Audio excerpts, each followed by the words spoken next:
Necromancy is the first new combat skill Jagex has added to RuneScape since the game was released in 2001, and it goes even further beyond just a combat skill.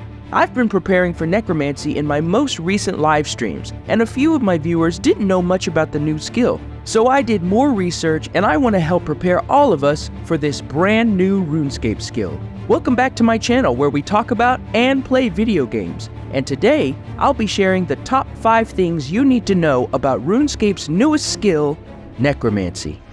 Now is your final test. Let's see what you have learned.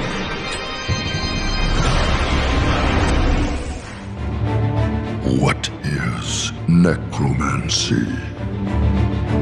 Necromancy is a new combat skill for RuneScape 3 that maxes at level 120 and will be outside of the usual combat triangle. This means Necromancy will be neither strong nor weak against melee, ranged, or magic. According to the RuneScape wiki, it was designed to be easy to learn, but hard to master.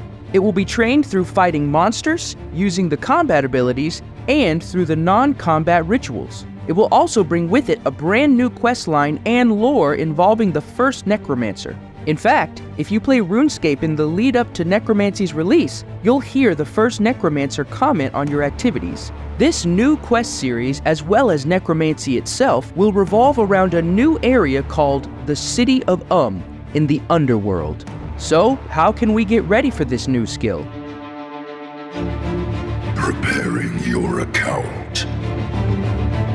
While there are no additional skill or quest requirements to jump into Necromancy, Jagex has released some helpful milestones on their social media that will make you more prepared for the additional content the new skill will bring. The first image shows how Jagex thinks you can get a good start by having 15 smithing, 15 crafting, 20 rune crafting, 10 prayer, and 11 herb lore. As it says at the bottom, these levels are just recommended, and Necromancy has no requirements to play. The second image is called Well Prepared, and this is what I've been using as a reference in my recent streams to prepare for Necromancy. To be well prepared, they recommend 65 smithing, 65 crafting, 40 rune crafting, 46 prayer, 79 herb lore, and completing the quest Temple at Sintistan. I've been able to complete everything except the quest at time of recording, and I'm excited to see how far I can go in Necromancy. The final image outlines what Jagex recommends to be ready for anything. For this, they suggest 85 smithing, 85 crafting, 60 rune crafting, 99 prayer, 107 herb lore, and completing King's Ransom, Ghosts Ahoy, the Jack of Spades, Vengeance, Nadir, and the Blood Pact. I'm nowhere near these milestones, but if you are, then you should be ready for every part of Necromancy. If you want to get a jump start on this new skill, these recommendations will be a great place to start. So what will combat look like in Necromancy? Combat. As I said before, Necromancy will be set apart from the combat triangle. It won't be strong or weak against any other combat style.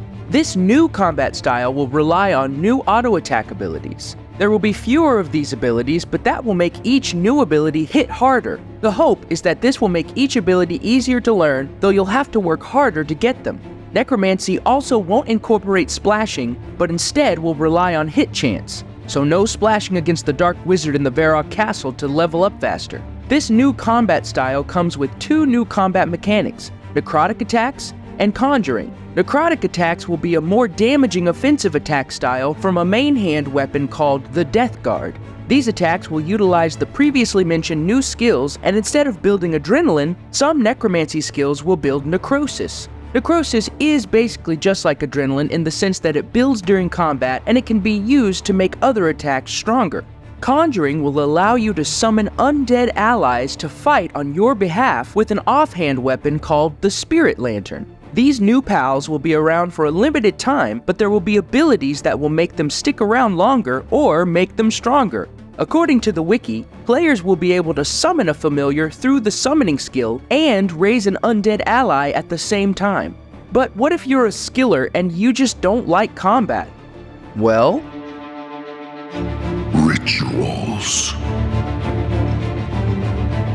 Rituals will be a non-violent way to level up necromancy. In the new city of players can use rituals to lure in spirits, then toss them into the Well of Souls. Don't worry, they can't drown a second time. This will also allow players to find materials necessary for combat. These rituals will also allow you to create impure rune essence, which is necessary to craft 4 new necrotic runes. These new runes are Spirit, Flesh, Bone, and Miasma runes. All of these new runes will have to be crafted in the underworld, and that just might be the coolest sentence I've ever said.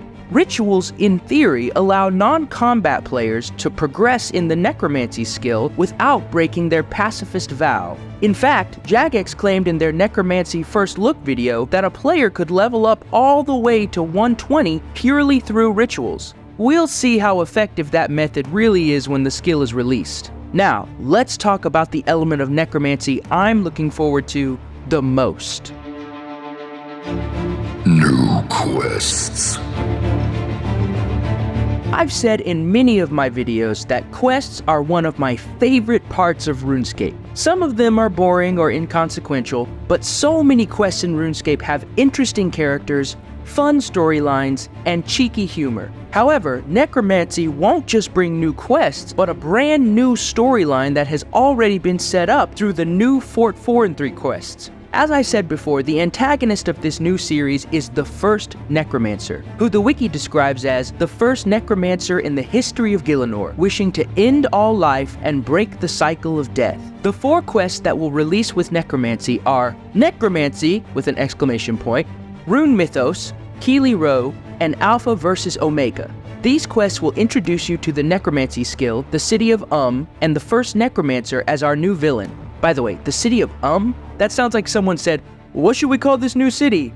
Write that down, write that down! Despite the slightly underwhelming name, the underworld does look cool and I can't wait to explore it. I am so excited to try these quests. They might not be good, but I'm excited to see for myself. You will learn when you finally meet your match. Now show me your power.